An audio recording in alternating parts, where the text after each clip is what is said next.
Johnny Morrison and began living with him. Dorothy and Johnny had 2 other children besides Billy,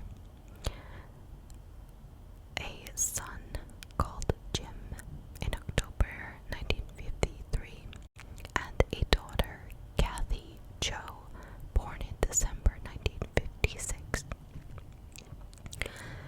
Johnny was said to have been struggling with fatherhood, and according to author Daniel Keyes, he was overwhelmed because of the medical bills brought on by his expanding family. And as he was borrowing more money to cover the expenses, he began gambling, and more he drank. Eventually, he was hospitalized for acute alcoholism and depression in 1958. It appeared to be a suicide attempt when Dorothy found him slumped over the table with a half a bottle of scotch, and beside him was laying an empty bottle of sleeping pills on the floor. A few months after this first attempt, on January 17, 1959, Johnny sadly passed away from suicide due to carbon monoxide poisoning. After Johnny's death, Dorothy took her children and moved away from Miami, eventually returning to Lancaster, Ohio. There, she remarried her ex-husband, and this marriage lasted about a year. In 1962, she met another man called Chalmer Milligan. Chalmer's first wife, Bernice, divorced him. She said the divorce was on the grounds of gross neglect.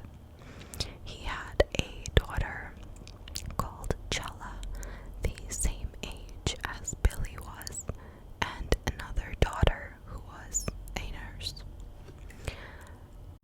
Dorothy and Chalmer proceeded to get married in Circleville, Ohio on October 27, 1963. At his later trial, Chalmer was blamed for abusing Billy. Keyes, the author, claimed that Billy had multiple personalities from a much earlier age, with his first 3 personalities called No Name Boy, Christine, and Sean appearing by the time he was only 5 years old. Now we're gonna be talking about how his crime started and how he eventually got arrested. So in 1975, Billy was imprisoned at Lebanon Correctional Institution in Ohio for rape and armed robbery. He was released on parole in early 1977. In October 1977, after his arrest and release on parole, he was arrested for raping 3 women on the Ohio State University campus. That's why he is known as the campus, At the time of his arrest, he was 22 years old. He was identified by one of his victims for existing police mugshots of sex offenders and from fingerprints lifted from a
For example,